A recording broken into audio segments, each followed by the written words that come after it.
What's up, hospitality? Thank you for switching on to the Schillering Hub podcast where we talk hospitality.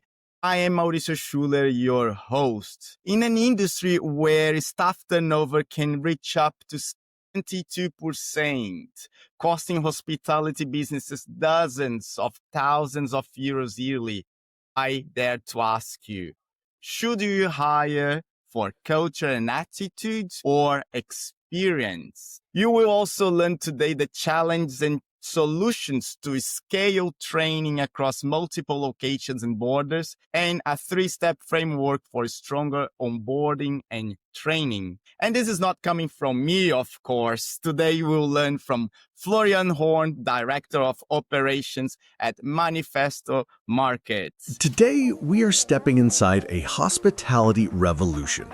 Imagine a place where the grit of an urban container village meets the soul of a Mediterranean piazza. A place where neon lights dance off a central pool in Prague and oversized industrial art guides you through Europe's largest food hub in Berlin. This is Manifesto Market. It's not just a food hall, it's a cultural engine powered by renewable energy, cashless tech, and a hire for attitude philosophy that is rewriting the rules of retention. We sat down with Managing Director Florian Horn to discover how Manifesto transforms neglected corners of the city into vibrant ecosystems of flavor, music, and connection, and how they are building the teams to keep the vibe alive. Hi, Florian. Welcome to the show. Hi there. Thanks for having me. It's a pleasure to have you. And I went through a little bit of your history in hospitality, and I'll bring that to our audience today because you joined hospitality almost 20 years ago as a server at the Hard Hot Cafe in Cologne, and you grew to bartender in Paris, bar supervisor in Nice, operations manager in Prague. Then you had an experience as a brand ambassador at Louis Vuitton in Prague as well, before starting a journey at Manifesto Markets as a food and beverage and market manager. And now as a director of operations, overseeing Manifesto's growth with 2 new markets in Berlin. So yeah, I will start with a very direct question that can go for 1,000 years here, but what does the word hospitality mean to you? Hospitality essentially for me means to invite people into a context in the same that you would invite friends over to your house, but, a little bit broader, maybe you bring a little bit of a business sense to it. But I think in essence, there is actually not much of a difference between opening the doors, inviting, guests over to your restaurant or market or hotel and, calling your friends over for a, steak dinner. So in a nutshell, that's the essence of hospitality to me. Could I agree more with you? That's the essence of hospitality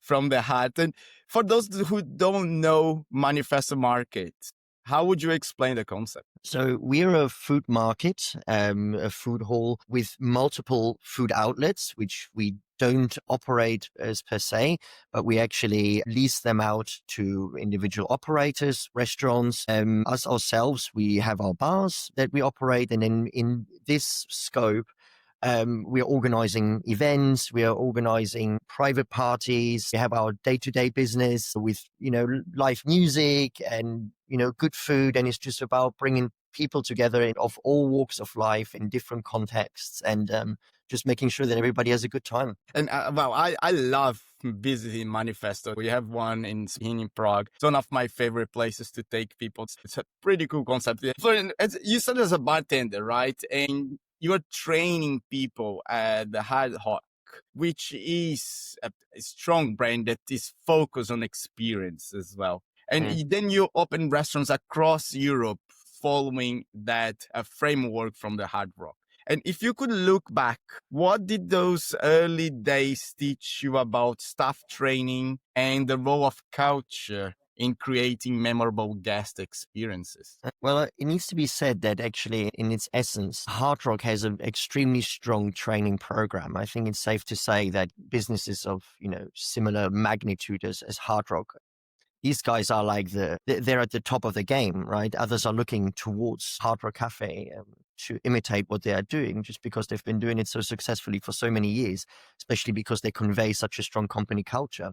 And I think this is where it all lies, right? So you start off as a trainee yourself and you see being trained by trainers and not by managers or random guys that you'll never see again, but by your future colleagues. And you see how well they fare, and it sort of like gives you a kick. You're like, I want to be that guy. He's like really cool. Like he's wearing a uniform and he's got like cool pins and he's like the star of the show every time he steps in front of a guest. It's like bang, like he walks up on stage. And I think this is what is so inspiring. And then when you become a trainer yourself, you start in your location.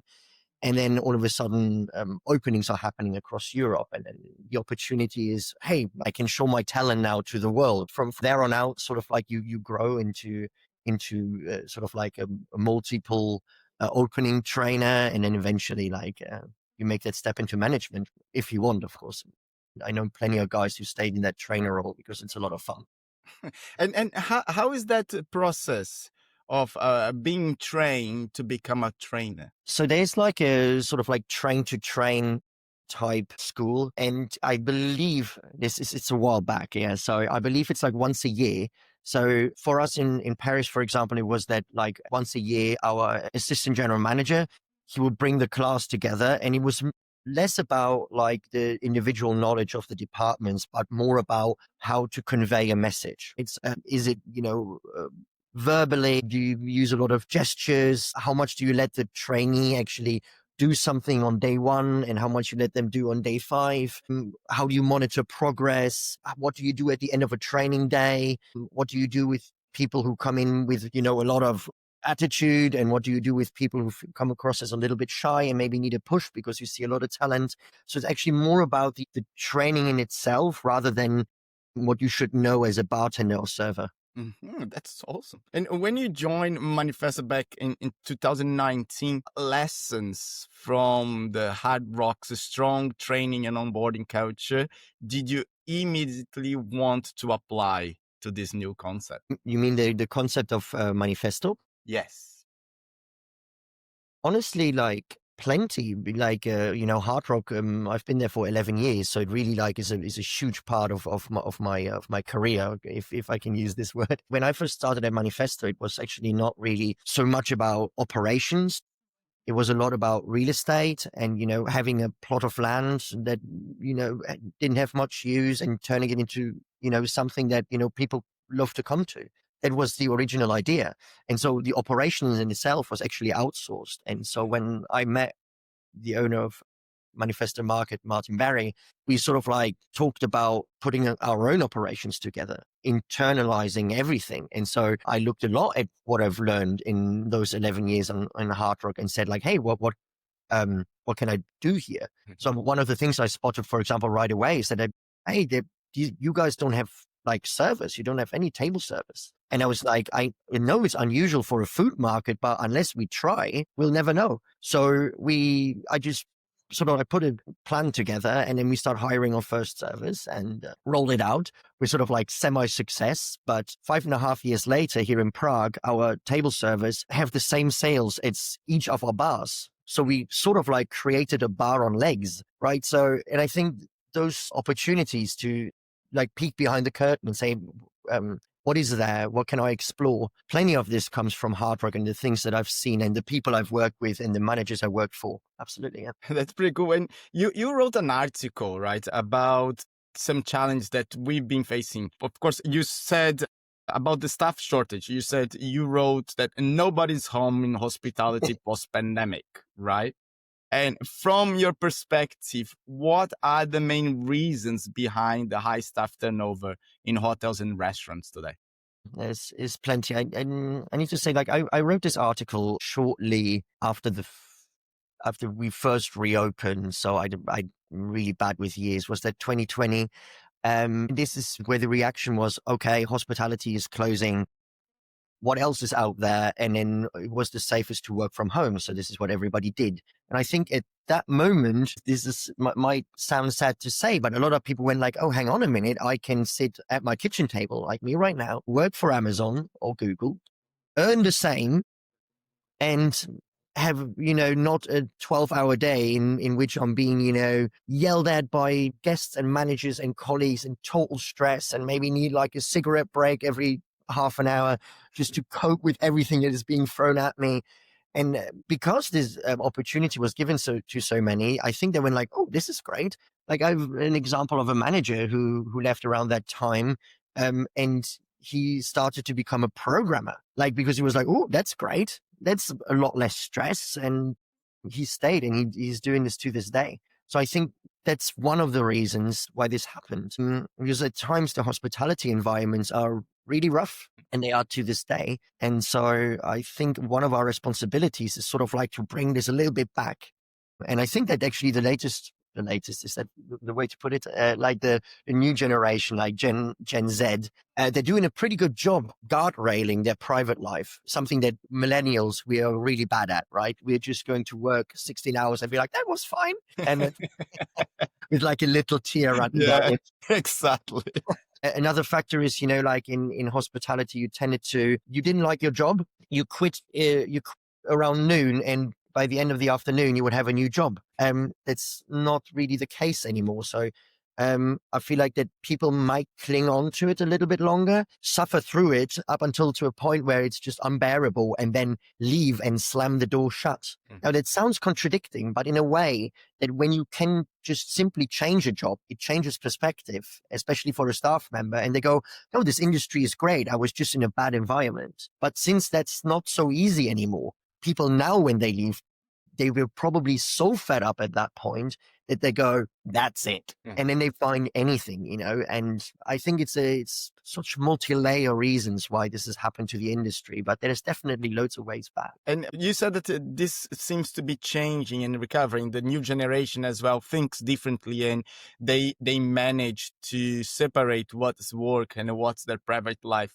And you are totally right that our generation was just, oh yeah, no, it's totally fine. I'm strong enough to go through all this. What main changes have you seen happening right now when it comes to the job market? The new generation, as I said, they have these guardrails, which means that, they're going to work 8 hours, and they're going to insist on a half an hour break. And for that half an hour break, they want the break room, and they want to sit down, and they want to order some staff food. If they, stay, you ask them, hey, can you stay 2 hours longer? They say, well, yeah, but that comes with an additional half an hour break. And they really insist on it. Where I feel like that back in the days, we didn't dare to say that. And I genuinely think that they're right. We're wrong, or we were wrong. But we didn't have the balls back in the days to say, sorry, you want me to stay 2 hours? Well, that's a half an hour break, buddy. That we would have never, uttered those words. We would have just said, yeah, no problem, and just continued, or maybe we would have just worked past that 8 hour mark without even noticing. What's changed is that people want a better balance, right? People now say, I'm willing to give you 8 hours a day. What do I get in return? Because a paycheck is not enough. And that's what's changed. Back in the days, we were like, yeah, give me a paycheck. I'm all yours, And I think that's the biggest difference. And well, let's get to the main questions today, because many hoteliers, mainly here in Prague, is still hire for experience. I had many times this conversation before, and they want people with experience to join their businesses. And at Manifesto, you told me that you hire for culture and train from zero. Why do you believe that this approach is essential for improving staff retention in hospitality? Well, there's like a multitude of reasons. Experience is great. You can have a guy come in, he reads a cocktail and he just gets it, right? He understands every situation from scratch. But it comes also with a lot of baggage at a time, right? It comes with, maybe I'm already fed up of this industry. It comes with, I'm doing it my way. And especially when you're coming into a place like Manifesto where things are so different, that's maybe not the approach that we'd like to see, right? We like people who are moldable, and we like kind people, and we like people who go the extra mile, people who put on the uniform at the beginning of the day and really like get it kick out of starting their day and leave their problems behind for a little while. Experienced people don't necessarily have that. So I'm not excluding experienced people. And if they tick off the right boxes, I'll be like, yeah, cool, let's go, come in. But a lot of times when you have a strong training program, and especially in a world where experience comes like fair and few at the moment, like hiring from scratch is just almost becomes a necessity.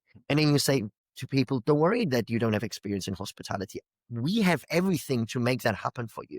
And it might take, a little bit longer, but you get all the benefits from it. And it comes with a lot of legwork. So you need to prepare a training program and an onboarding and a career path. You'll have to work a lot with HR to make that happen. It's a lot of trial and error. It takes probably years. But once you're at a state where you're comfortable to roll these things out, I mean, you will be on the winning side, in my opinion. And as I said, especially in a time where it seems like there is no other choice but to go for at least both experience and inexperience, you're left with no choice to do that. And now you spoke about a structure of onboarding, training, and you also spoke before about that lessons that you learned from Hard Rock, that trainers that were colleagues training their peers, right? So in Manifesto, you told me before when we met that you have layers of trainers now that can guarantee that you can keep the business going and people being onboarded and in a secure way. So we have layers of trainers in the company now.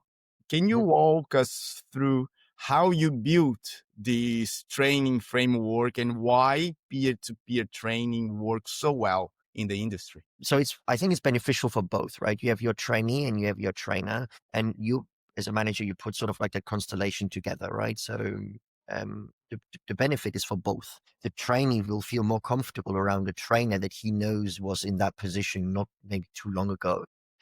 And also a person that he's going to or she's going to work with in the near future, which means that there's this instant connection and be like, okay, I'm going to be with you now for a week. You're going to train me, but after this is over, you're still going to be with me, and until I reach your level of experience, you're kind of always going to be my trainer.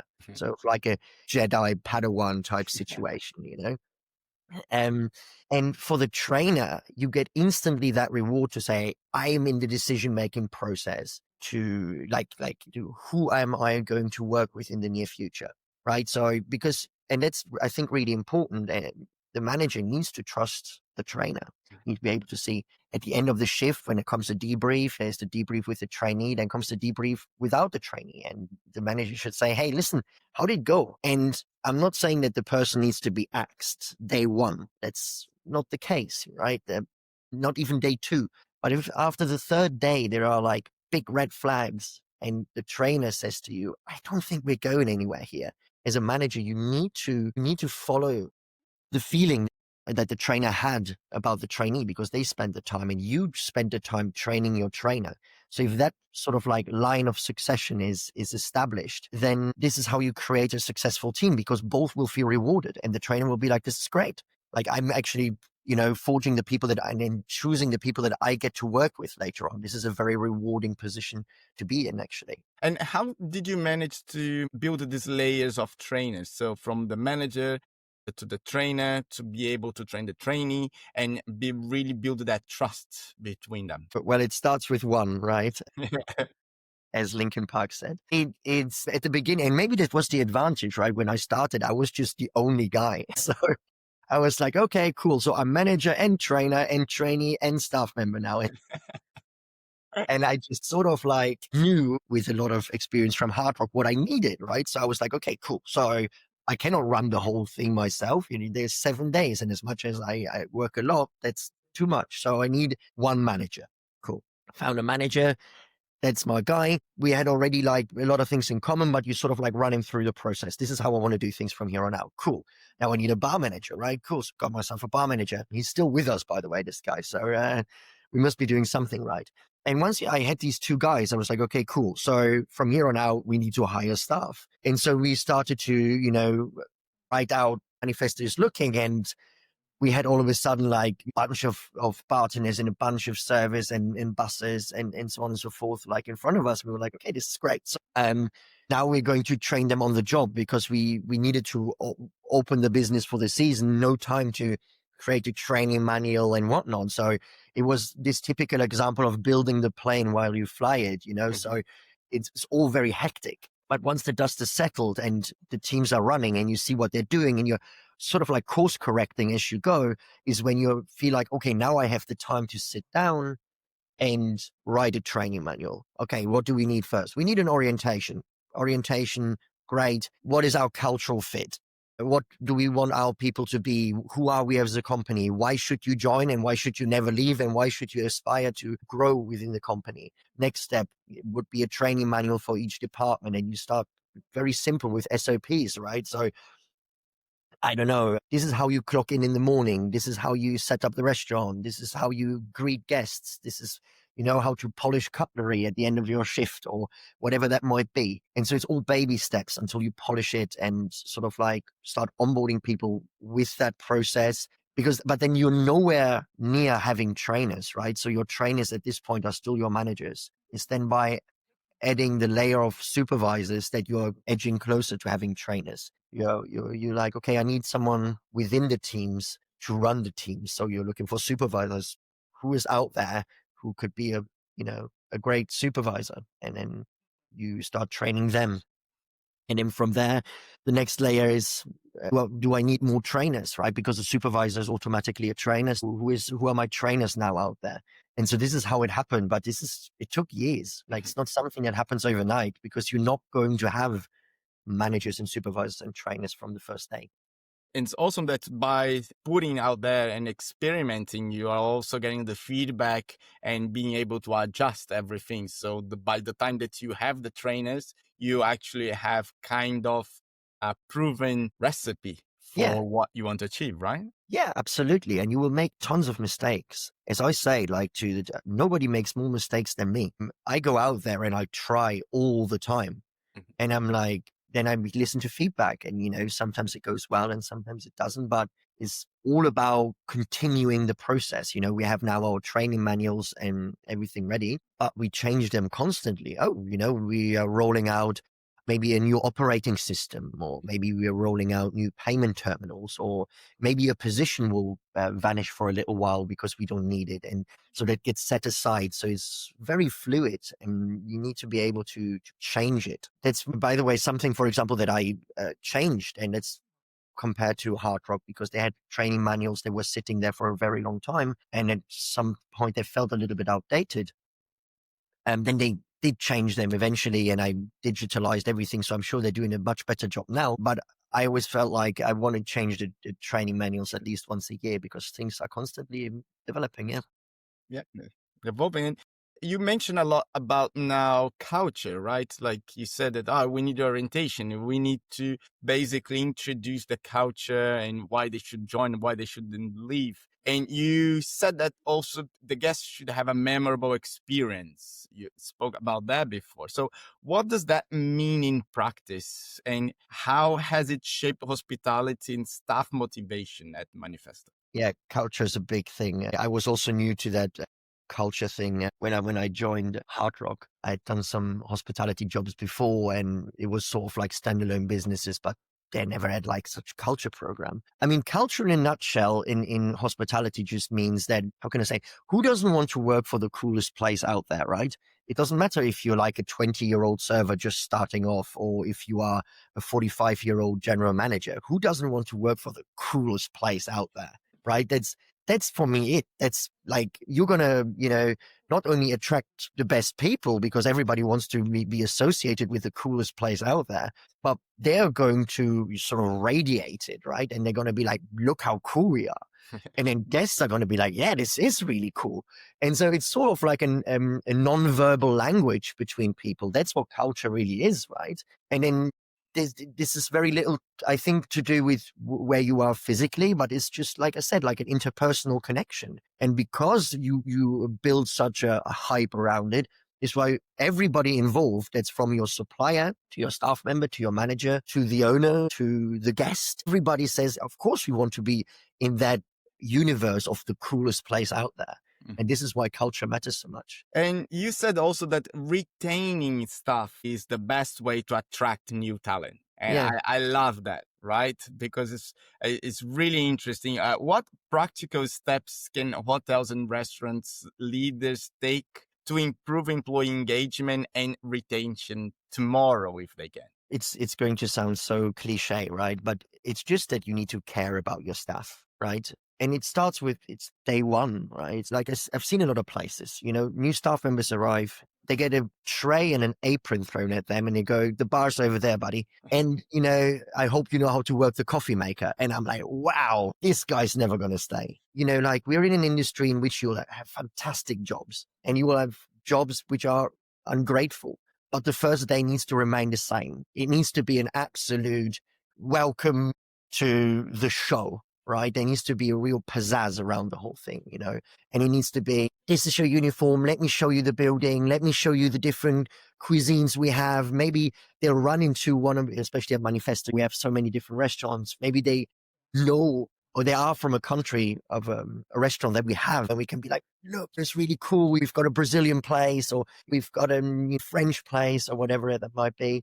You need to make it exciting come day one. And I believe in these multiple layers in management because that means you have only a set amount of staff members per manager so that the manager can actually care and they build a real relationship.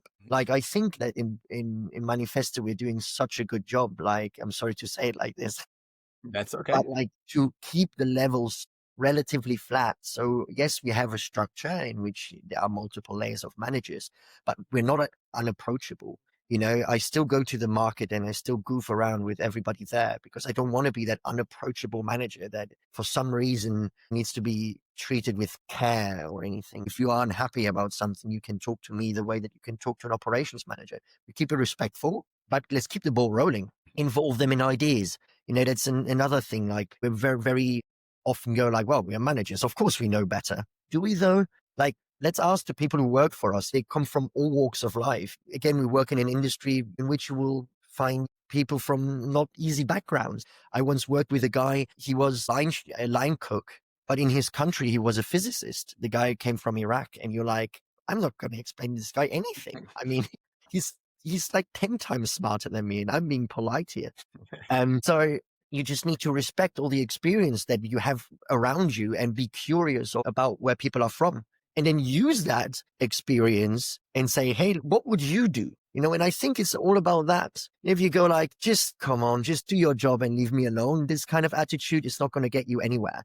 And if as a general manager, you're not getting sort of like involved in all the levels that you have in your business, even the ones that are not direct sales drivers, right? So I don't know, buses and dishwashers and night cleaners, then you're going to have a tough time building that trust. And people are going to see this. Other staff members are going to, be like, oh, he's only talking to his managers. He doesn't really care about us. He's only talking to the servers and bartenders because, they're making the dough. That just leaves a wrong impression. All positions in this ecosystem that we're building matter, and all eyes are on you the higher you are in these echelons. Yeah, and you're saying that a cliche, saying that you should care, but it is not a cliche, right? Because it's something that is missing in the industry in general. Like, care is that maybe ingredient that we miss between leaders, if I call them leaders, managers, let's say, and the staff, is the word care, right? And kindness as well, just as you said. And kindness compounds and is a positive thing, right? If I see you being kind to someone, to your colleague, I will immediately be kind to someone else, right? Because it's such a great thing to be kind, right? So we shouldn't take caring as something take from granted and say like, oh yeah, it sounds cliche. No, we should actually speak more and more about that, because caring is the main ingredient that we are missing in the industry to really shine back and bringing people back to the industry, right? And Florian, if a hotel GM, hospitality GM in general is listening and they want to implement a stronger onboarding and training system in their businesses, where should they start? Can you outline like 3 clear steps? Yeah, I think like the first one is definitely what I already mentioned. Is like this first day thing. It's actually really big. When I talk to the market managers at Manifesto, I repeat this constantly. I say, please make the first day memorable. And I use this sentence, make the first day memorable. I say, don't let this just be another job. They come in, it doesn't matter who you are, 20 years of hospitality experience, you walk into a new place, you're going to be nervous and you're going to be sort of like cautious and you're going to notice a lot, right? Because you're on high alert, you're hypersensitive. The first day needs to be not an absolute shit show. And because it is so easy to do that, you like Friday night, good luck, see you on the other side. It's not the right thing to do it, right? You need to ease people into the job. I just used the swear word. I'm not sure if that's okay. That's okay. It's a shit show. It is a shit show. Well, You're right. And I really like, you will not believe, Mauricio, how many times I speak about day one. I think people are bleeding from their ears because Florian is coming around again and says like, oh, day one. But it's just the first impression. It's like when you meet your in-laws, right? You want to leave a good first impression. It's the same thing. You're going to work with these people for a long time, and, why spoil an opportunity to have a great employee already in the first, 5 minutes? That's definitely one. Second one, approachability as a manager. I think I mentioned this before. Is just so important. Like when you think about that, we always say leave your personal problems behind. But for us, maybe we're in your 30s and 40s and maybe some older. It's easy to say you're going to work with a lot of 20-year-olds. You're going to work maybe with some people in their teens, right? They're like 18, 19. That's a really tough challenge, right? Maybe they've gone through some really hard stuff. It's, I think, also your job to help them create that filter, not just expect that it naturally is in everybody. To say what is personal, what is professional, and how do I leave that at the door? Part of, the training, onboarding, everything that comes with it. It's just people are going to be more comfortable to tell you these things, and you're going to have a better time fixing it if you're an approachable manager. If you're known as a manager for having mood swings, if you're throwing fits every time something goes wrong, what staff member is going to come to you and say, I've got a problem, can you help me? And then you can actually kill that problem off before it becomes something bigger. And then maybe that person leaves. Or are you the approachable manager? Keep your shit to yourself instead of venting and throwing it into other people's faces and say, hey, tell me what's up. How can I help you? And you will not believe how many times you as a manager can fix something like that. And the approachability is just key to that. I think those are two very important points. The third one is to outline a career trajectory. And it sounds like a big thing, but like from day one, like when we're doing orientations, we tell people what they can be, right? So you don't have to be, a server. If you prove to be the best, then you can be a trainer. And if you prove to be the best, then you can be a supervisor or manager and so on and so on. I mean, we have so many examples at Manifesto of people who just came in and went like, I want a random job. 5 years later, they are bar supervisors and they are event managers. You have so many of them, and they came in with zero expectations. They were like, yeah, cool place. And then we just sort of like saw the talent and managed to retain them. And at the end of the day, we are delighted that they're still with us. And how do you balance this structure,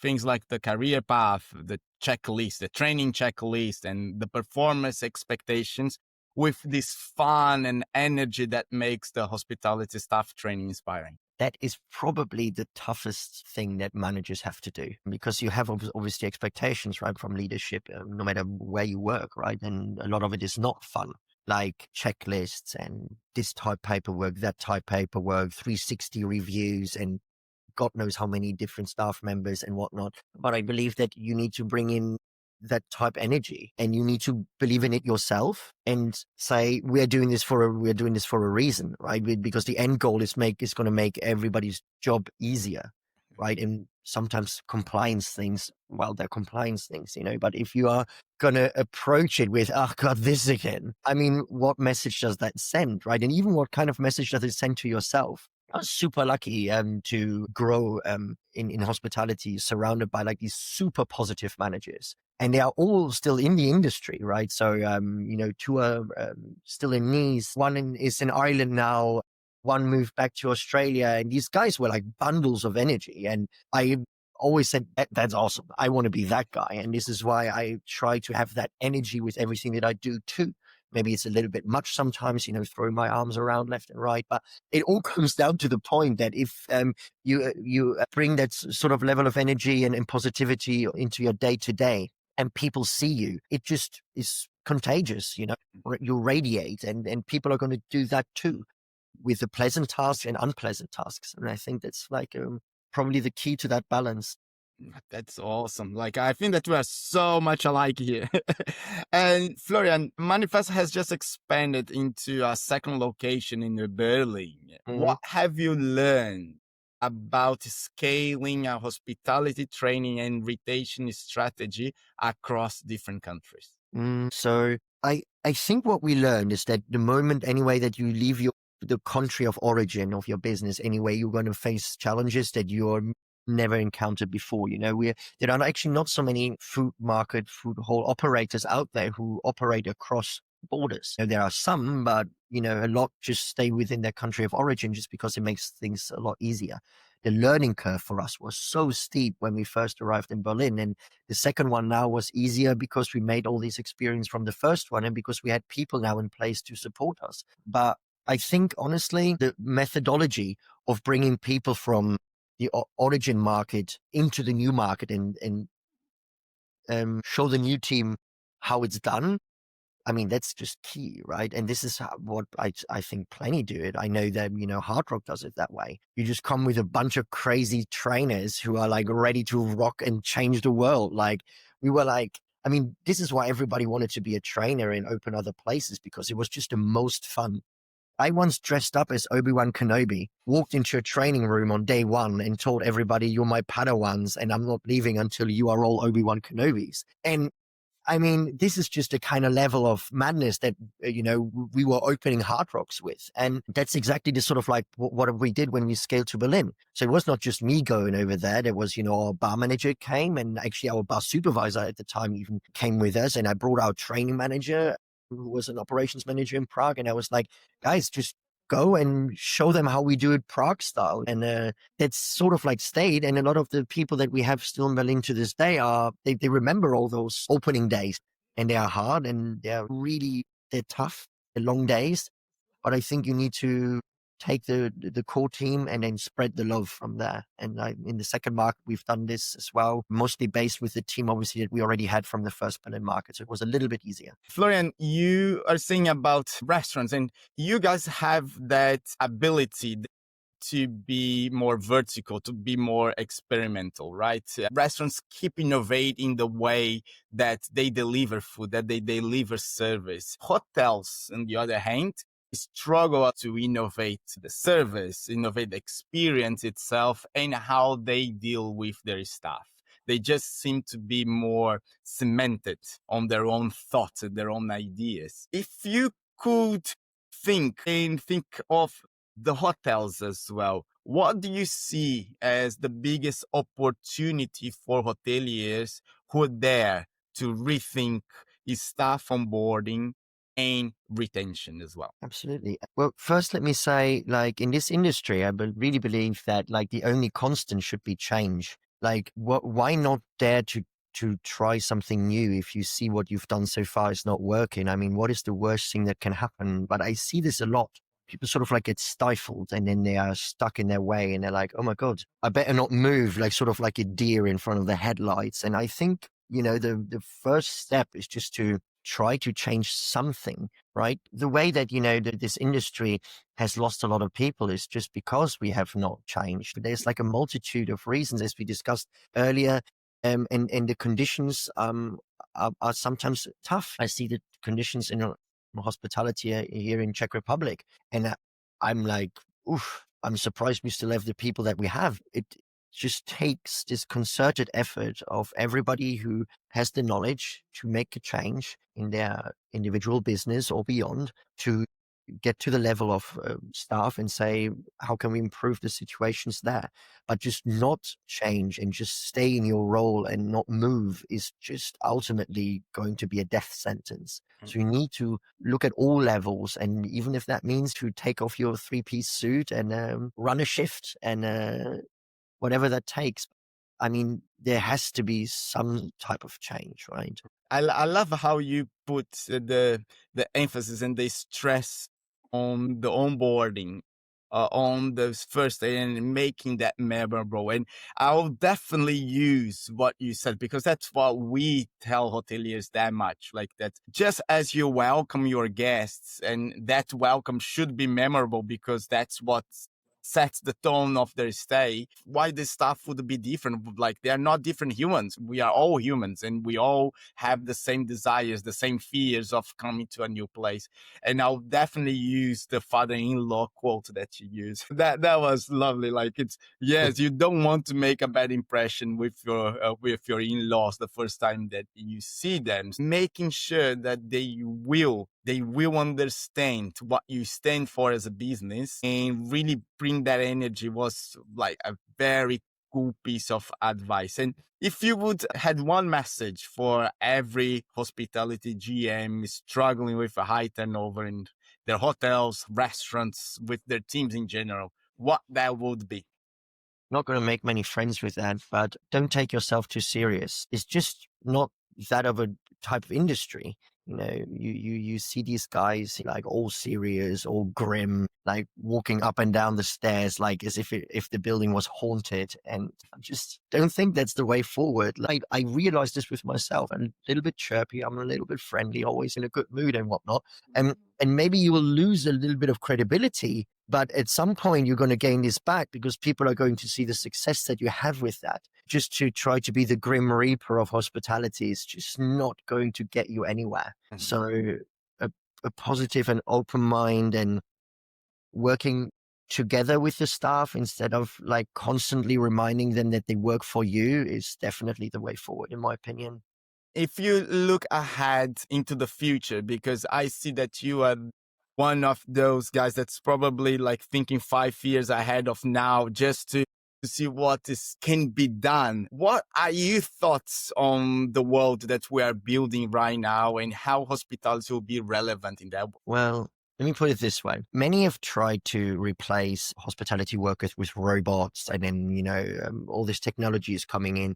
And it turns out that that's not really what people want. So that's great, right?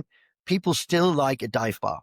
People still like their local. People still like an extraordinary, Michelin star experience. That's great news, which means that we're not about to all lose our jobs, right? But I think embracing AI as a tool to help the process and help you create certain things a little bit faster is definitely the way, but it has to be channeled through that human connection.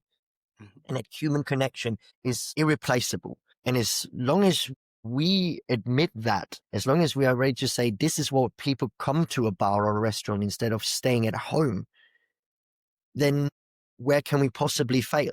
But it has to go through that level. It has to go through that the staff members understand that they are the key to this, that they cannot, turn down an experience because they weren't in the mood, or that the manager says, oh God, you know what, guys, I'm not in the mood either, and then ruins the shift for everybody else. The moment we realize that people can just buy a box of beer and bring it home and cook a steak in a pan, that's where we need to come in and say, make every experience as memorable as possible, because this is something that people cannot do at home. Florian, that was awesome to talk to you. How can our audience get in touch with you, maybe apply for a job at Manifesto Market, or trying to just come for a visit? Yeah, absolutely. So you can find us in Prague, in Anděl. We're only like a stone throw away from like the Nový Smíchov shopping center. We're also at Potsdamer Platz in Berlin in a mall called The Place. And recently we opened a new food hall in Neukölln in the south of Berlin under the name Kellerhalle. So same concept, different name, but really, really cool vibe and great restaurants that we're super excited about. So yeah, and you can find us online and Instagram and all these things that I don't have, but I know plenty of you do. Awesome, Florian. I really appreciate your time. Really appreciate you sharing with us. Thank you And so I hope much. that you enjoyed this experience. Yeah, absolutely. Thank you so much, Mauricio. Really. Have a nice day. You too. Chilerinos, thank you for listening once again, and I'll see you next week. Bye.